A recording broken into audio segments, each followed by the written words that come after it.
कामचोर देवरानी। एक बार की बात है, सुषमा अपने पूरे परिवार के साथ खुशी खुशी मोहन नगर में रहती थी। उसकी 2 बहुएं थी, पल्लवी और शिवानी। एक दिन दोनों बहुएं रसोई में काम कर रही होती है कि तभी उनकी सास सुषमा उन्हें बुलाती है। अरे बहू, जरा इधर तो आना। शिवानी, जरा जाकर देखना सासू माँ क्या कह रही हैं। दीदी आप ही देख लो ना जाकर, आपको भी तो सुनाई दे रहा है। अरे मैं आटा गूंद रही हूँ ना, तुम चली जाओ। हाँ तो मैं भी तो सब्जी काट रही हूँ ना दीदी। अरे बहू जल्दी आओ। ओह, ये तो जाएगी नहीं, मैं ही जाकर देखती हूँ कि क्या करना है। पल्लवी सुषमा के कमरे में जाती है। जी मम्मी जी, क्या हुआ? शाम को घर पर कुछ मेहमान आने वाले हैं, तो तुम अच्छा सा खाना बना लेना बहू। ठीक है मम्मी जी, आप बता दीजिए क्या क्या बनाना है और कितने लोग आ रहे हैं। सुनील की मौसी जी और उनका पूरा परिवार आ रहा है। कुल मिलाकर 3 लोग और हमें मिलाकर हुए 9 लोग। तो अभी से ही तैयारी करना शुरू कर दो। और हाँ, घर की सफाई भी कर देना, हाँ अच्छे से। जी मम्मी जी, सब काम हो जाएगा, आप चिंता मत कीजिए। पल्लवी शिवानी को घर में मेहमान आने वाले हैं इसके बारे में बताती है। क्या 9 लोगों का खाना बनाना होगा, घर की सफाई करनी है? बाप रे, सासू माँ ने तो हमें घर की नौकरानी ही समझ कर रखा है। ऐसा नहीं बोलते शिवानी, हम इस घर की बहू हैं और घर के काम करना हमारा फर्ज है। दीदी तो है ही सासू माँ की चमची, जब देखो सासू माँ सासू माँ। मैं तो इतना सारा काम नहीं करने वाली। शिवानी कपड़े लेकर गमला साफ कर रही होती है और चक्कर आने का नाटक करने लगती है। मेरा सर चकरा रहा है। तभी वहां पल्लवी और सासू माँ जाते हैं। अरे बहू, क्या हो गया तुम्हें? मम्मी जी, बहुत तेज सर में दर्द हो रहा है। तुम एक काम करो शिवानी, आराम कर लो।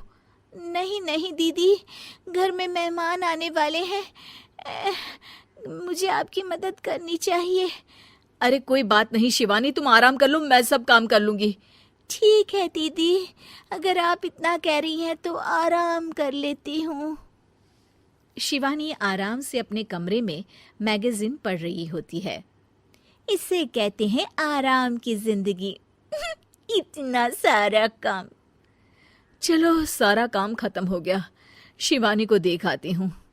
शिवानी अपने कमरे में ईयरफोन में गाने सुनते सुनते सो जाती है और उसके साइड में मैगजीन भी रखी होती है। पल्लवी वहां आ जाती है और वो सब देखती है। ओहो, तो मतलब सब काम चोरी का बहाना था। अभी बताती हूँ इसको। घर का सारा काम मुझे करना पड़ा और ये महारानी यहाँ मैगजीन पढ़ रही है, गाने सुन रही है।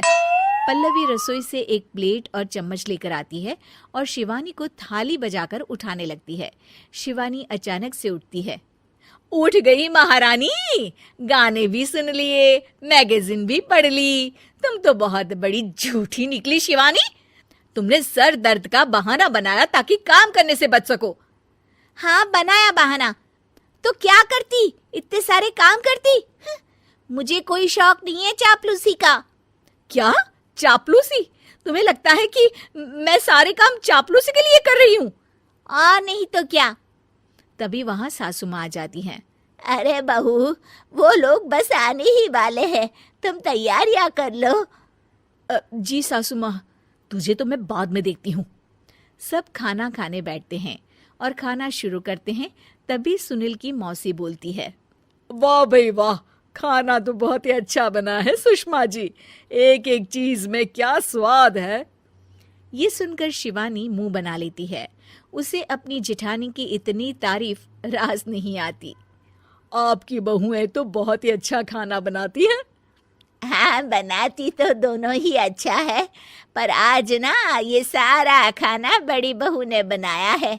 छोटी बहू की तबीयत ठीक नहीं थी, सो इसलिए। मानना पड़ेगा सुषमा जी, आपकी बड़ी बहू तो बहुत ही गुणवान है। पल्लवी की तारीफ सुनकर शिवानी को जलन होती है। पल्लवी ये सुनकर खुश हो जाती है और शिवानी की तरफ देखकर उसे चिढ़ाती है। कुछ देर बाद मेहमानों के जाने का वक्त हो जाता है। मौसी जी सबके लिए उपहार लाई होती है। वो सबको शगुन के पैसे देती हैं और अंत में पल्लवी के पास आती है।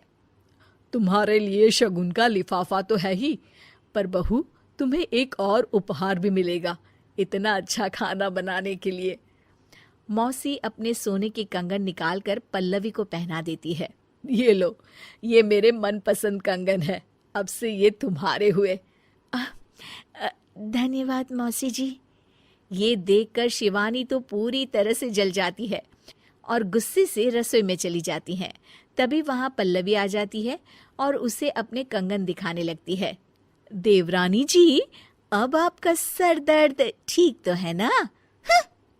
मुझे लगता है कि अब सर दर्द शुरू हो गया होगा आपका।